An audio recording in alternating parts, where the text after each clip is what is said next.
إن الحمد لله نحمده ونستعينه ونستغفره ونعوذ بالله تعالى من شرور أنفسنا ومن سيئات أعمالنا من يهده الله فلا مضل له ومن يضلل فلا هادي له وأشهد أن لا إله إلا الله وحده لا شريك له وأشهد أن محمدا عبده ورسوله يا أيها الذين آمنوا اتقوا الله حق تقاته ولا تموتن إلا وأنتم مسلمون يا أيها الناس اتقوا ربكم الذي خلقكم من نفس واحدة وخلق منها زوجها وبث منهما رجالا كثيرا ونساء واتقوا الله الذي تساءلون به والأرحام إن الله كان عليكم رقيبا يا أيها الذين آمنوا اتقوا الله وقولوا قولا سديدا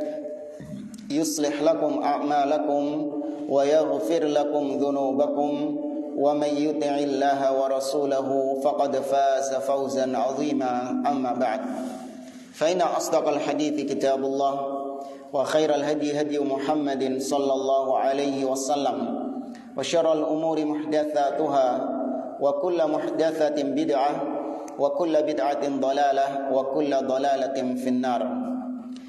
Ma'asyiral muslimin, ikhwani fillah, rahimani wa rahimakumullah. Kita melanjutkan kembali pembahasan kitab Al-Lu'lu'ul Maknun, yang dimana pada pertemuan yang lalu kita masih membahas tentang Ghazwatu Uhud atau perang Uhud. Di pertemuan sebelumnya kita telah mengisahkan tentang bagaimana kaum muslimin memperoleh kemenangan di awal-awal peperangan Uhud. Ini semuanya berkat strategi Nabi SAW yang meletakkan 50 orang pemanah di Bukit Rumat. Ya, sekarang disebut dengan Bukit Rumat, yaitu bukitnya para pemanah. Nabi meletakkan 50 orang di situ, tujuannya adalah untuk menghalau orang-orang musyrikin Quraisy masuk ke bagian belakang punggung pasukan kaum muslimin, sehingga peperangan hanya terjadi dalam satu arah saja, yakni berhadap-hadapan dengan orang-orang Quraisy. Tidak ada musuh dari arah belakang. Ya, maka mereka memperoleh kemenangan. Bahkan dikisahkan dalam riwayat atau dikisahkan oleh Al-Bara ibn Azib, pasukan kaum musyrikin lari tunggang langgang, kocar-kacir barisan mereka. Bahkan wanita-wanita yang ada di barisan belakang mereka lari tunggang langgang sampai mereka menyingkap pakaian-pakaian mereka, sehingga terlihat perhiasan-perhiasan yang ada di betis-betis, gelang-gelang yang ada di kaki-kaki mereka, menunjukkan ketakutan yang sangat luar biasa. Ya, bahkan dikejar, diburu orang-orang musyrikin ini oleh para sahabat Nabi SAW. Kemudian di sini disebutkan kisah tentang pasukan pemanah ini ternyata menyelisihi, melanggar perintah Nabi SAW. Judulnya di sini Mukhalafatur Rumati Amrul Rasul SAW. Pasukan pemanah menyelisihi, melanggar perintah Nabi SAW. Wa bainamal muslimuna yatba'una al-musyrikina yaqtuluna wa ya'sirun wa yajma'una al-ghanaim wa id birrumatil ladina wada'ahum Rasulullah sallallahu alaihi wasallam 'ala al-jabal yatrukuna amakinahum. Tatkala kaum muslimin, para sahabat ini yang ada di bawah, yang ada di medan pertempuran di bawah, mereka mengejar-ngejar kaum musyrikin. Mereka membunuh kaum musyrikin, menawan kaum musyrikin, dan mengumpulkan ghanimah yang ada pada mereka, dikumpulkan. Nah, ketika itulah sebagian pasukan pemanah ini mereka meninggalkan pos mereka, meninggalkan tempat mereka, di mana Nabi SAW sudah meletakkan mereka di tempat tersebut, namun ternyata mereka meninggalkan pos-pos itu. Ya, sudah disebutkan pada pertemuan yang lalu bahwasanya Nabi SAW menegaskan kepada mereka, in ra'aitumuna hazamnal qaum wa auta'nahum fala tabrahu makanakum hatta ursila ilaikum. apabila kalian wahai pasukan pemanah, kata Nabi, mendapati kami telah mengalahkan mereka, kami telah menginjak-injak mereka, maka jangan kalian meninggalkan tempat kalian sampai ada utusanku nanti yang mengabarkan lebih lanjut. Wa in ra'aitumuna, apabila kalian melihat kami yang ada di bawah ini, takhtafuna at-thair, kami sudah kalah dan bangkai-bangkai kami dimakan oleh burung-burung. Meskipun kalian melihat kami kalah, fala tabrahu makanakum, tetap kalian jangan tinggalkan tempat kalian sampai ada perintah lebih lanjut. Ini sudah jelas, dalam kondisi apapun tetap di tempat mereka, tidak meninggalkan tempat tersebut. Itu perintah Nabi SAW. Akhrajal Imamul Bukhari fi sahihi anil Barra ibni Azib radhiyallahu anhu qala fahazamuhum faqala ashabu ibni Jubairin al-ghanimata ay qaumil ghanimah dhahara ashabukum fama tantadirun.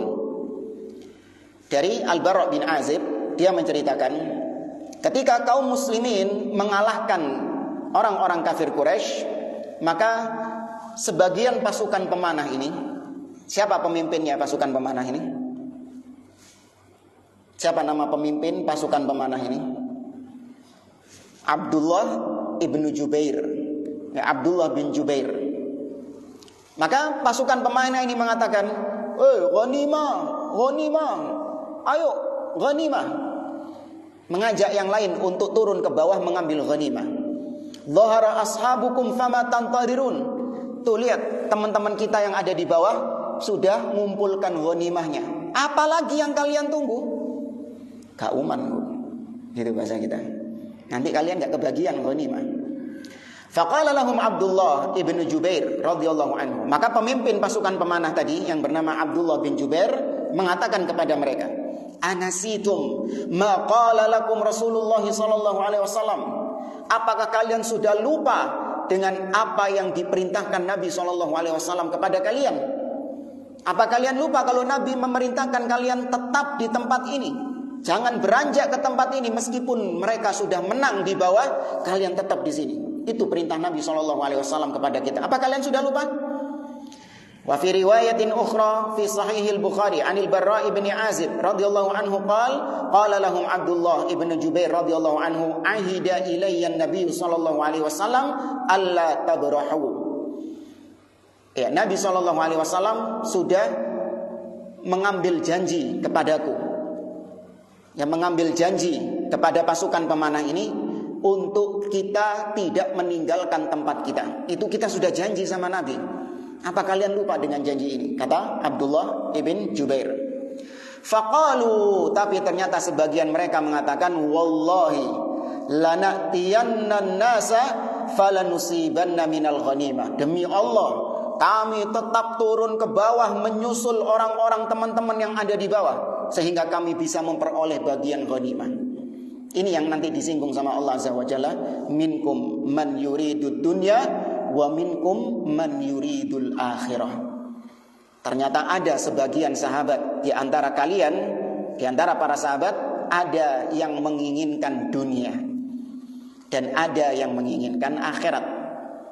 Ya.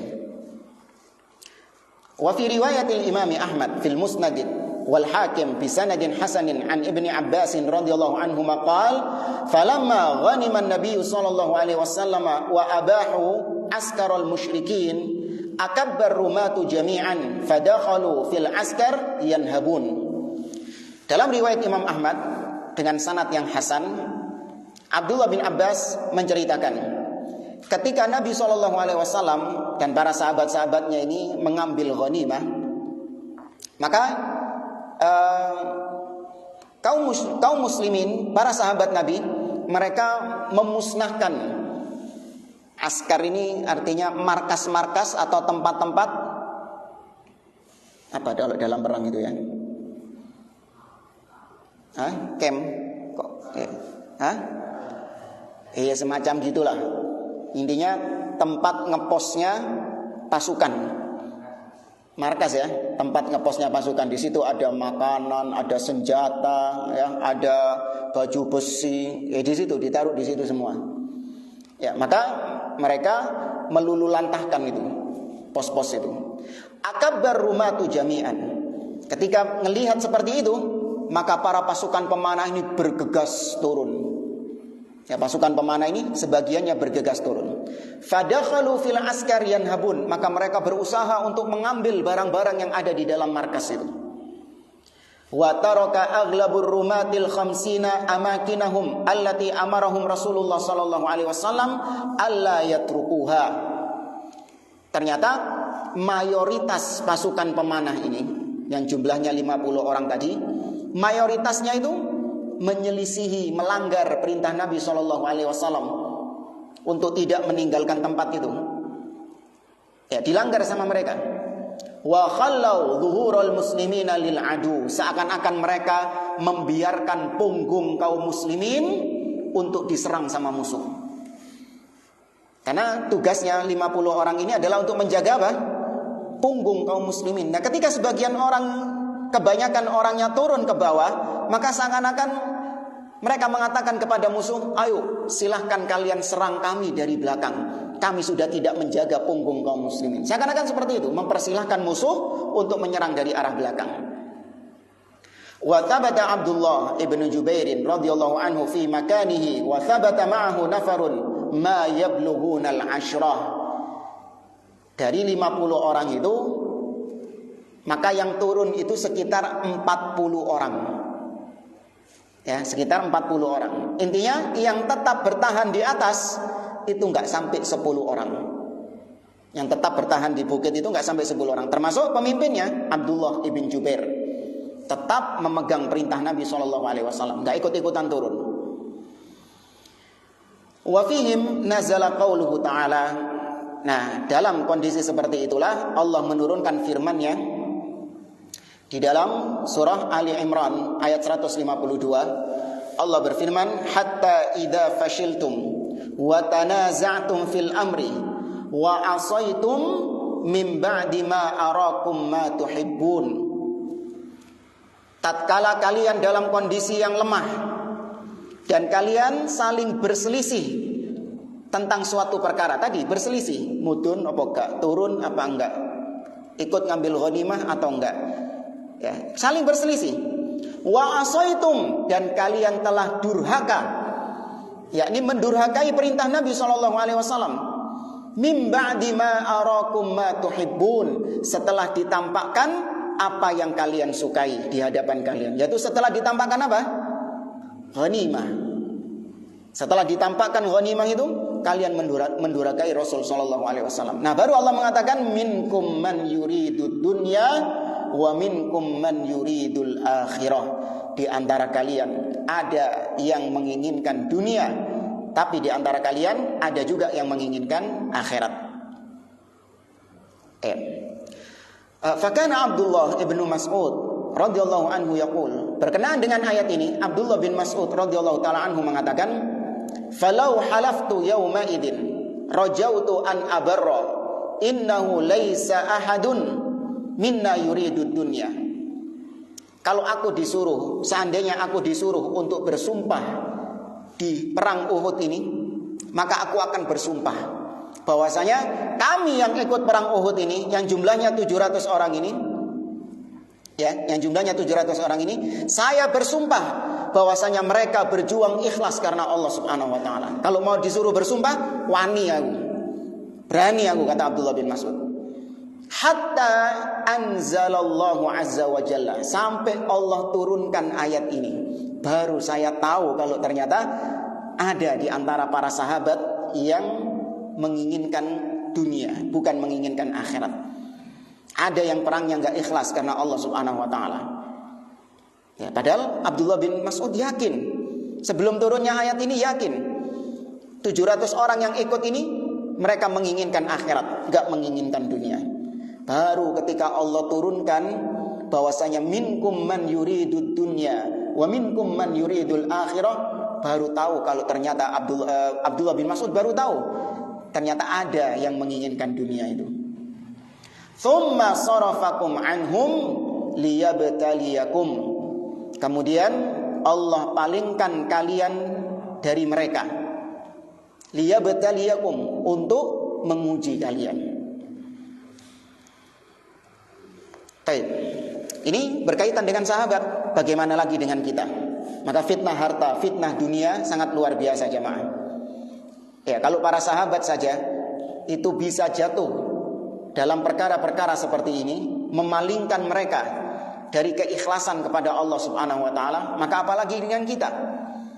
Ya, sahabat generasi terbaik terpalingkan, asalnya ikhlas karena Allah, tapi ngelihat harta, ngelihat ghanimah, terpalingkan mereka, fokus kepada ghanimahnya.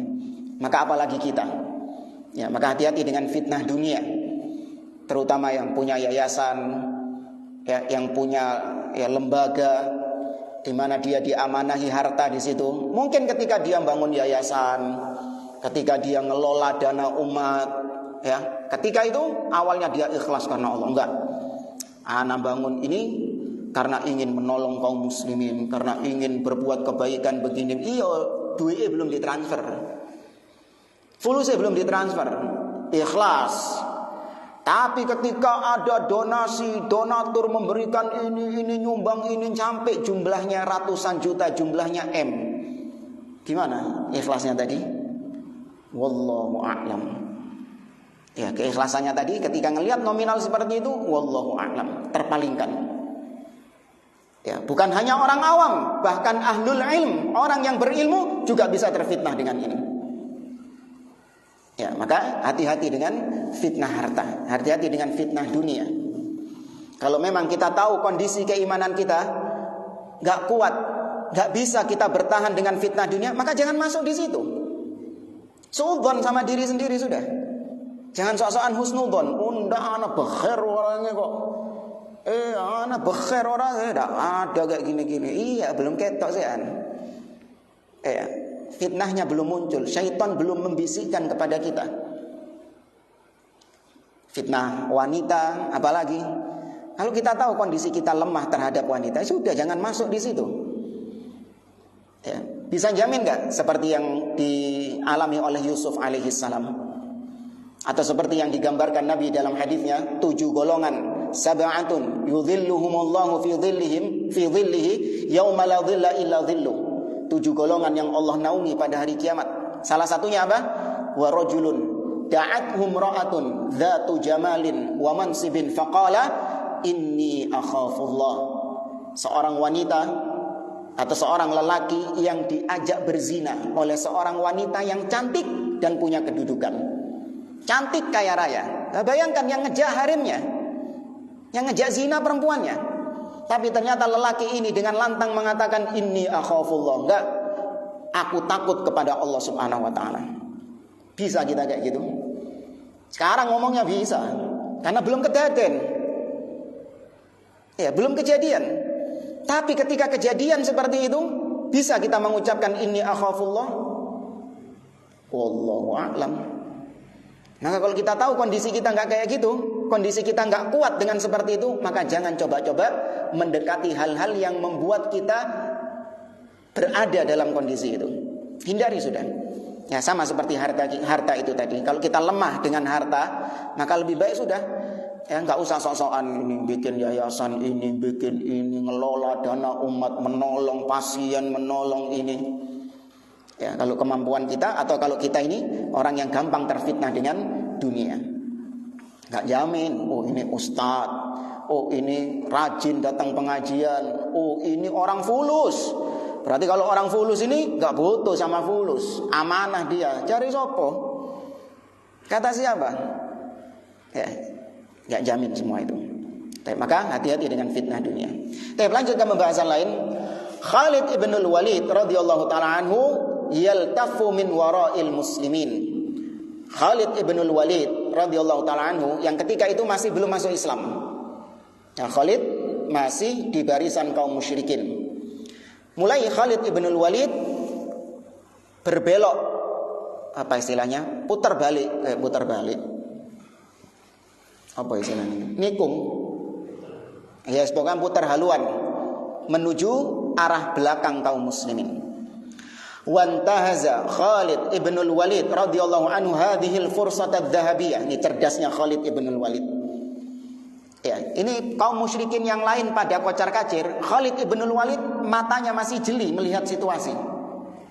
Ketika dia melihat dari kejauhan bahwa pasukan kaum muslimin 50 orang pemanah yang selama ini merepotkan dia, itu mayoritasnya sudah turun, Khalid tahu bahwa ini bisa jadi celah untuk membalikkan keadaan. Ini cerdasnya Khalid ibnul Walid. Karena memang selama ini yang merepotkan adalah pasukan pemanah ini. Yang membuat Khalid dan pasukannya kewalahan adalah pasukan pemanah. Bayangkan 3 kali Khalid mencoba untuk memutar, selalu gagal, dihujani panah sama 50 orang ini. Gak iso masuk Khalid ibnul Walid ke barisannya kaum muslimin. Tapi ketika ngelihat tinggal 10 orang, wah, berarti sudah melemah mereka. Ya. Maka dimanfaatkan oleh Khalid ibn Walid. Fastadara bisur'atin khatifatin, maka dia pun memutar dengan sangat cepat sekali, hatta wasala ila muakhirati jaisyil muslimin, sampai dia tiba-tiba sampai ke ujung belakang pasukan kaum muslimin. Moro-moro itu tutup mburi, tahu-tahu sudah sampai belakang punggung kaum muslimin. Falam yalbath an abada Abdullah ibn Jubair radhiyallahu anhu wa ashabah. Abdullah bin Jubair dan sisa pasukan pemanah nggak bisa sudah kalah jumlah orangnya, ya nggak berdaya pasukan pemanah yang cuma 10 orang ini. Thumma inqadda 'alal muslimina min khalfihim, kemudian Khalid dan pasukannya menghabisi kaum muslimin dari arah belakang. Kaget mereka, enak-enak lagi ngumpulin ghanimah, tahu-tahu disabet ke komburi. Sopo itu belak-belak. Bisa bayangkan ya kondisinya bagaimana ya? Iya, kaget luar biasa. Wasaha fursanuhu sayhatan aliyatan, arafal musyrikuna almunhazimuna anna khailahum tuqatilu wa tunadi. Khalid dan pasukannya ini bawa kuda. Ketika kudanya meringki, ya kuda itu meringki. Meringki ya. Ketika kudanya meringki, maka pasukan-pasukan kaum musyrikin yang sudah lari tunggang langgang itu mendengar ringkikan kudanya itu. Ada ringkikan kuda, dan mereka tahu bahwa itu sinyal untuk kembali ke medan peperangan. Ya, itu adalah panggilan untuk kembali ke medan peperangan yang kocar-kacir tadi itu. Fa'aqbalu, mereka pun akhirnya menghampiri kembali medan peperangan itu. Wa asra'at imra'atun minhum hiya Amrah bintu Alqamah al-Harithiyah. Farafa'at liwa al-musyrikin al-matruh 'alal ard. Maka ketika melihat pasukan yang kocar-kacir tadi mulai kembali ke medan peperangan, ada seorang wanita Quraisy yang ikut dalam peperangan itu yang bernama Amrah bintu Alqamah. Dia mengambil kembali panji kaum musyrikin, panjinya Quraisy yang tergeletak di tanah. Dijupuk mana beda? Geletak ini diambil lagi sama dia, kemudian dikibarkan, menandakan bahwa kaum musyrikin Quraisy arise again, bangkit kembali. Menunjukkan mereka bangkit kembali, sehingga dilihat sama orang-orang itu. Farafa'at liwa al-musyrikin fajtama'a haulahul musyrikun, maka enggak pakai lama kaum musyrikin yang kocar-kacir tadi kembali ngumpul lagi. Fatanada ba'duhum ba'dha, sebagian mereka memanggil sebagian yang lain, balik, hatta ijtama'u 'alal muslimin, sampai mereka berkumpul di situ dan menyerang kaum muslimin. Wa uhita bihim minal amam wal khalf, sehingga jadilah kaum muslimin dikepung dari 2 arah, dari depan dan dari belakang. Kemudian ittirabul muslimina wa nuzulul qatli fihim, pasukan kaum muslimin akhirnya mengalami kegoncangan, kocar-kacir, kebingungan, gak karuan, sehingga mulai satu persatu di antara mereka terbunuh. Mulai satu-satu di antara mereka terbunuh. Falamma waqa'al muslimun fi hadha tatwiqi min qibalil musyrikin hadathat fawda 'arimatun fi sufufihim. Ketika kaum muslimin menghadapi situasi yang tiba-tiba, cepat tiba-tiba kaget mereka, maka terjadi chaos, di barisan kaum muslimin. Terjadi huru-hara di barisan kaum muslimin. Wan falataz zimam wa dha'an nidham. Ya, pedang-pedang itu sudah nyasar enggak karuan ke sana kemari sudah. Bingung, nyapa? Disasar sembuh wis kena sapa dak ruwis. Ya, dan pasukan yang tadi sudah teratur akhirnya jadi kocar-kacir sudah. Strategi yang sudah disusun sudah kocar-kacir. Laqad tahawwala jaisyul muslimina ila syabakatin la yu'rafu laha awwalun wala akhirun. Berubahlah pasukan kaum muslimin tadi itu seperti benang yang tersusun rapi. Awalnya rapi mereka pasukannya, tapi sekarang menjadi benang yang kusut, yang enggak tahu mana ujungnya, mana pangkalnya. Jadi benang yang kusut.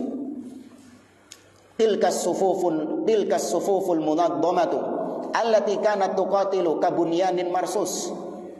Sebelumnya saf kaum muslimin itu seperti bangunan yang sangat kokoh sekali, yang tidak goncang ketika diterpa angin, ketika kena gempa enggak goncang awalnya. Hawwalaha ar-rumatu bimukhalafatihim amra Rasul sallallahu alaihi wasallam ila syai'in kal fawdha. Bangunan yang kokoh ini tadi dirubah sama 50 sebagian pasukan pemanah tadi. Gara-gara mereka menyelisihi, melanggar perintah Nabi sallallahu alaihi wasallam, akhirnya berubah dari yang awalnya seperti benteng yang kokoh, seperti bangunan yang kokoh, berubah menjadi seperti tadi benang kusut. Ya, seperti benang kusut. Ini gara-gara mereka menyelisihi perintah Nabi SAW. Ini ibrah bagi kita jamaah. Perintah Nabi ketika diselisihi itu pasti ada dampaknya. Pasti ada dampaknya. Minimal ini. Bukan minimal ini sudah maksimal ini. Yaitu kekalahan yang didapatkan oleh kaum muslimin. Satu loh perintah Nabi dilanggar ini. Nabi cuma nyuruh, ojo nang dindi, jangan kemana-mana, tetap di tempat ini apapun yang terjadi. Dilanggar sama mereka. Satu perintah Nabi dilanggar, kekalahan yang mereka dapatkan. Sekarang kaum muslimin, berapa perintah Nabi yang dilanggar? 2, 3, tidak terhitung. Terus pakai sok-sokan ya Hanu. Kenapa kita memperoleh kekalahan? Kenapa kita ditindas sama orang-orang kafir? Mata Nasrullah, kapan pertolongan Allah? Ngoco ente. Ente ngaja, berapa perintah Nabi SAW yang kau langgar? Berapa bid'ah-bid'ah yang dimunculkan? Dan berapa sunnah-sunnah yang ditinggalkan? Masihkah kau berteriak, kapan pertolongan Allah turun? Sedangkan sahabat saja satu perintah Nabi dilanggar, mereka mendapatkan kekalahan. Maka kalau untuk mendapatkan kemenangan, tidak ada cara lain kecuali kembali kepada sunnah, kembali kepada perintah Nabi SAW, berpegang dengan sunnah. Itu kunci kemenangan kaum muslimin. Nabi SAW mengatakan dalam hadisnya, "Idza tabaya'tum bil 'ina wa akhadtum adnabal baqar wa raditum biz-zar' wa taraktumul jihad, sallatallahu 'alaikum dhullan la yanzi'uhu 'ankum hatta tarji'u ila dinikum." Apabila kalian sudah mulai jual beli dengan cara inah, yaitu semacam riba, dan kalian tamak terhadap harta dunia kalian, kemudian kalian meninggalkan jihad di jalan Allah Subhanahu wa taala, dengan jihad yang syar'i kalian tinggalkan itu, ya, maka Allah akan timpakan kehinaan kepada kalian. Dan Allah tidak akan mencabut kehinaan itu dari kalian sampai kapan? Sampai kalian kembali kepada agama kalian. Ya.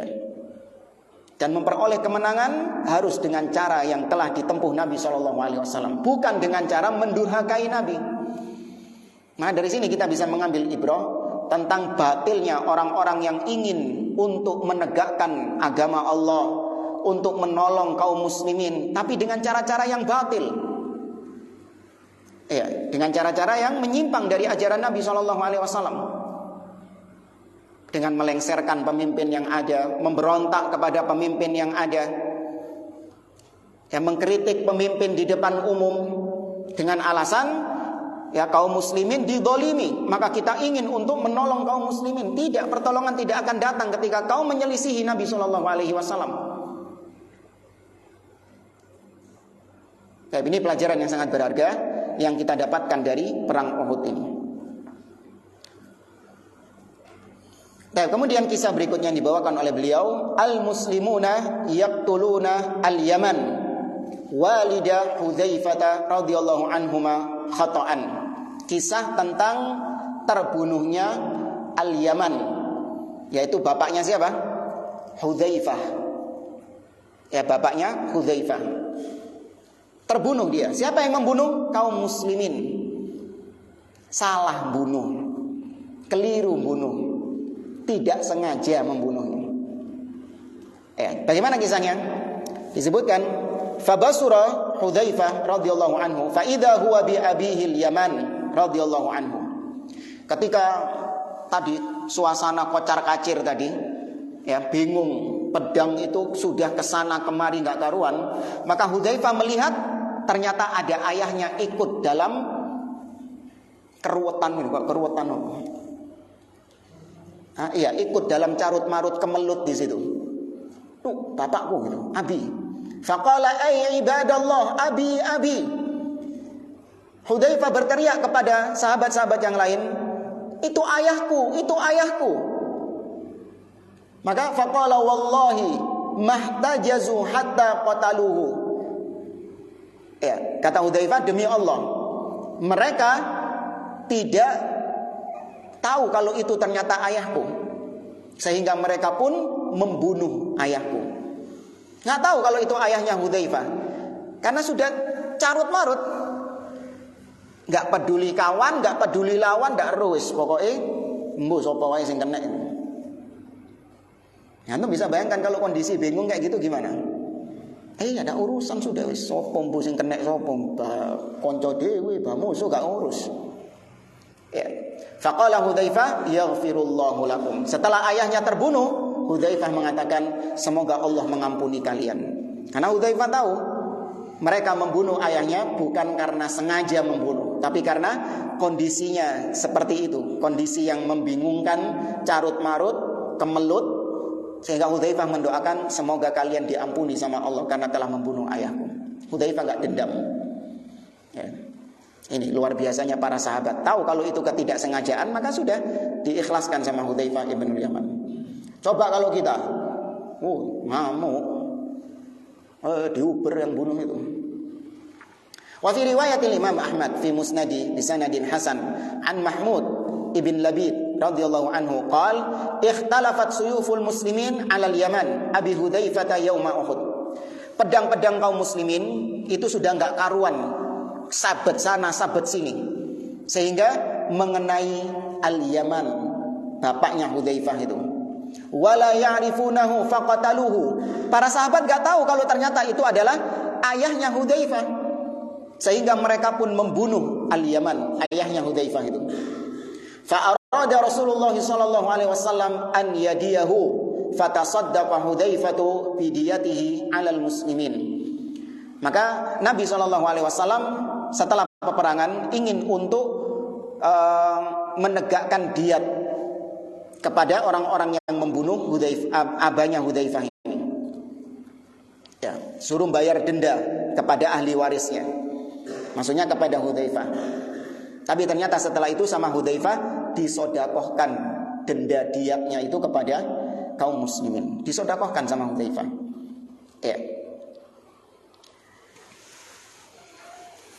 Kok bisa al-Yaman, bapaknya Hudzaifah ini kok bisa moro-moro ikut perang? Padahal dia ini sudah tua renta. Kok bisa dia tahu-tahu ikut di dalam peperangan Uhud ini? Ada kisahnya. Ya, diriwayatkan oleh Al-Hakim dan juga Ibnu Ishaq dalam sirahnya dengan sanad yang hasan dari Mahmud ibn Labid radhiyallahu anhu. Dia menceritakan, lamma kharaja Rasulullah sallallahu alaihi wasallam ila Uhud, kana al-Yamanu walidu Hudzaifah wa Thabit ibnu Qaid ibnu Waqshin syaikhaini kabiraini fatarakahuma Rasulullah sallallahu alaihi wasallam ma'an nisa'i was-sibyan. Jadi ceritanya, ketika Nabi dan para sahabat berangkat perang Uhud, maka Al-Yaman, bapaknya Hudzaifah ini, bersama seorang yang bernama Thabit. Ya, Thabit itu tidak boleh ikut sama Nabi. Disuruh tetap tinggal di kota Madinah bersama anak-anak dan wanita-wanita. Gak boleh melok. Kenapa? Syaikhain, karena dua orang ini sudah tua renta. Ya, dua orang ini sudah tua renta, yaitu Al-Yaman dan siapa tadi? Thabit. Muslim, dua orang ini sahabat. Gak boleh ikut sama Nabi. Faqala ahaduhuma li sahibihi, maka dua orang ini, salah satu dari dua orang ini mengatakan kepada yang satunya, afala na'khudhu asyafana thumma nalhaqu bi Rasulillah sallallahu alaihi wasallam la'alla Allah yarzuquna syahadatan ma'a Rasulillah sallallahu alaihi wasallam. Kata salah satunya ini, gimana kalau kita ngambil pedang kita di rumah, kemudian kita nyusul Rasul sallallahu alaihi wasallam ke perang Uhud. Semoga Allah merizkikan kepada kita syahadah, mati syahid bersama Nabi sallallahu alaihi wasallam. Ya, kalau ini timbangin nangke ini, ya, usia habis di Madinah ini, di kota ini, nggak melakukan apa-apa, mending kita ikut jihad bersama Nabi. Siapa tahu kita bisa mengakhiri hidup kita dengan syahadah. Fa akhadha asyafahum thumma kharaja. Maka mereka berdua mengambil pedang-pedangnya, kemudian keluar menyusul Nabi sallallahu alaihi wasallam hatta dakhala finnas wa lam yu'lam bihima. Mereka tahu-tahu langsung join saja. Tahu-tahu langsung masuk ke pasukan, join di peperangan itu. Para sahabat gak tahu kalau dua orang tua ini ikut dalam peperangan. Jadi gak terdaftar mereka ini. Iya. Ya, gak terdaftar mereka ini. Moro-moro melok ngono ae wis. Dianggapnya sholat gitu. Moro-moro melok. Padahal Nabi itu menyeleksi, diseleksi sama Nabi siapa yang berhak untuk ikut perang, siapa yang gak berhak untuk ikut perang, diseleksi. Tapi ternyata dua orang ini tahu-tahu langsung gabung saja. Ya ini khawatirnya seperti ini tadi. Kaum muslimin gak tahu, para sahabat gak tahu kalau mereka ini, dua orang ini adalah ada di barisan mereka. Dikiranya itu di barisan siapa? Musuh. Iya, dikiranya itu barisan musuh, hanya terbunuh. Baik, maka mereka mengambil pedang-pedang, kemudian masuk ke barisan pasukan kaum muslimin. Fa amma Thabit ibnu Waqshin radhiyallahu anhu faqatalahul musyrikun. Nah, adapun orang yang pertama itu yaitu Thabit ibn Waqshin radhiyallahu taala anhu, dia akhirnya wafat, terbunuh, dan yang membunuhnya adalah orang-orang musyrik. Tercapai cita-citanya. Ya, dia ingin syahid. Wa ammal Yaman wa huwa Husail ibnu Jabir. Al-Yaman itu nama aslinya adalah Husail. Ha sin ya lam. Husail bin Jabir. Ya, Husail bin Jabir radhiyallahu anhu. Ayahnya Hudzaifah. Julukannya Al-Yaman. Ya. Fakhtalafat alaihi asyaful muslimin faqataluhu. Adapun Al-Yaman itu terbunuh gara-gara pedang-pedang kaum muslimin itu kocar-kacir. Ya, kocar-kacir. Hanya terbunuh di situ. Walaya belum. Nah, kemudian kita lanjutkan kisah berikutnya, yaitu Maqtalu Hamzah radhiyallahu anhu. Terbunuhnya Hamzah radhiyallahu taala anhu, yaitu paman Nabi sallallahu alaihi wasallam. Wa ma'a hadhihi al-fawda wal furqati allati hadathat fil muslimina in kashafa Hamzah radhiyallahu anhu li Wahshin fastaghalla Wahsyun dzalika faramahu birrumhi faqatalahu. Di tengah carut marut kemelut yang terjadi di barisan kaum muslimin, maka ketika itu Hamzah mulai terlihat batang hidungnya oleh Wahsy. Siapa Wahsy? Nanti akan kita kisahkan. Pembunuhnya Hamzah ini namanya Wahsy. Sohibnya Bilal, temannya Bilal bin Rabah. Kenapa kok temannya Bilal? Karena sama-sama dari Habasyah. Ya, wah sama-sama budak bisa. Ya, sama-sama budak juga. Tapi Wahsy ini budaknya Jubair ibn Mut'im. Ya, budaknya Jubair ibn Mut'im. Sedangkan Bilal budaknya siapa? Umayyah bin Khalaf. Ya. Baik. Ketika itu Hamzah terlihat dengan jelas. Nah, ini dimanfaatkan oleh Wahsy, dia pun membidik. Ya, dia pun membidik, kemudian dilempar tombaknya dan terbunuhlah Hamzah. Itu kisah ringkasnya. Bagaimana detailnya? Dikisahkan sendiri sama Wahsy. Karena Wahsy ini nanti kemudian masuk Islam. Ya, Wahsy ini nanti kemudian masuk Islam. Nah, baru dia ceritakan bagaimana dulu kisah ketika dia membunuh Hamzah bin Abdul Muttalib. Rawal Imam Al-Bukhari fi sahihi, diriwayatkan oleh Imam Al-Bukhari dalam sahihnya langsung dari Wahsy ibn Harb, qatil Hamzah, pembunuhnya Hamzah. Qal kuntu ghulaman li Jubair ibn Mut'im. Kata Wahsy, aku adalah seorang anak muda, ya, anak muda yang bekerja untuk Jubair bin Mut'im, seorang tokoh Quraisy yang bernama Jubair bin Mut'im. Faqala li, Jubair bin Mut'im ini mengatakan kepadaku, kata Wahsy, masuk Isya. Tapi kita dengarkan nanti insyaallah.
Kita lanjutkan lagi. Kata Wahsy, aku adalah seorang budaknya Jubair bin Mut'im. Faqala li, Jubair bin Mut'im mengatakan kepadaku, kata Wahsy, inna Hamzata qatala ammi Tu'aimata ibn Adi bi Badrin. Kata Jubair, wahai Wahsy, sesungguhnya Hamzah telah membunuh pamanku, yaitu Tu'aimah ibn Adi, di perang Badr. Hamzah sing mateni, Hamzah yang bunuh itu. Fa in qatalta Hamzata bi ammi fa anta hurrun. Kalau kau wahai Wahsy berhasil membunuh Hamzah, pembunuhnya pamanku ini, berhasil kau bunuh, maka aku merdekakan. Kau merdeka. Merdeka itu cita-cita setiap budak, jemaah. Iya, budak itu di zaman tersebut, antum kasih harem yang paling cantik, atau merdeka, mereka lebih milih merdeka. Iya, antum kasih ini loh, harim atau merdeka, mereka lebih pilih merdeka. Itu cita-cita mereka yang paling utama. Bebas dari perbudakan itu. Qala Wahsy, maka Wahsy mengatakan fa kharajtu ma'an nasi ilal qital, maka aku pun semangat untuk ikut bersama orang-orang musyrikin Quraisy dalam peperangan Uhud ini. Wa kuntu rajulan habasyian aqdhifu bil harbah qadfal habasyah. Dan aku adalah seorang dari Habasyah, di mana orang-orang Habasyah itu memang punya keterampilan bikin tombak sekaligus pintar ngelempar tombak. Itu memang keahliannya orang-orang Habasyah. Ya, keahlian mereka. Falamma ukhti'u biha syai'an. Ya, qallama ukhti'u biha syai'an. Hampir-hampir aku tidak pernah miss. Apa miss? Enggak pernah meleset ketika titis. Ya, bahasa kita titis. Apa titis? Enggak titis. Jitu. Iya. Lemparan tombakannya itu jitu. Fa kharajtu yauma idzin ma uridu an aqtula ahadan wala uqatilahu illa Hamzah. Maka aku ikut perang Uhud ini dan aku enggak pengen bunuh siapapun. Aku enggak pengen bunuh siapapun. Yang aku bunuh cuman siapa? Hamzah. Wis, itu tok targetku. Ya, mau ada selain Hamzah yang mempersilahkan fadhol patenono anak. Enggak tak pateni ente. Yang tak bunuh cuman Hamzah. Yes. Falammal taqan nas kharajtu anzur Hamzata fa atabassaruhu hatta ra'aituhu fi urudin nasi mithlal jamalil awraq yahuddun nasa bisayfi hadda ma yarfa'u lahu ahadan illa qama'ahu bisayf fahibtuhu. Ketika aku perhatikan Hamzah, diikuti Hamzah ini. Ya, diikuti, dilihat gerak-geriknya Hamzah. Karena dia secara asal enggak ikut perang. Dia memata-matai Hamzah dan aku lihat Hamzah ini tidaklah ada orang yang berhadapan dengan dia kecuali pasti dikalahkan sama Hamzah. Kata Wahsy, setiap kali Hamzah bertemu berpapasan dengan orang di perang Uhud itu pasti Hamzah yang menang. Tersungkur itu musuhnya itu. Luar biasa. Fahibtuhu, maka aku pun wedi. Aku pun takut, kata Wahsy. Ini Hamzah kira. Deni. Ya, wa ja'altu aludhu minhu faluttu bisakhrati wa ma'i harbati. Maka aku pun sembunyi, berlindung. Jangan sampai aku terlihat Hamzah. Kalau sampai aku terlihat Hamzah, adep-adepan sama Hamzah, habis sana. Terbunuh aku sama Hamzah. Maka aku pun berlindung di balik batu yang besar. Ya, dan aku masih membawa tombakku itu. Hatta idastamkantu minhu hazaztu harbati thumma arsaltuha fawaqa'at fi tunnatihi hatta kharajat min baini wirkaihi. Maka ketika aku perhatikan Hamzah ini sudah tepat sasaran, artinya ruang tembak sudah terbuka. Paham ya maksudnya ya? Ya, kalau sebelumnya kan masih ketutupan sama orang. Nah, ketika ruang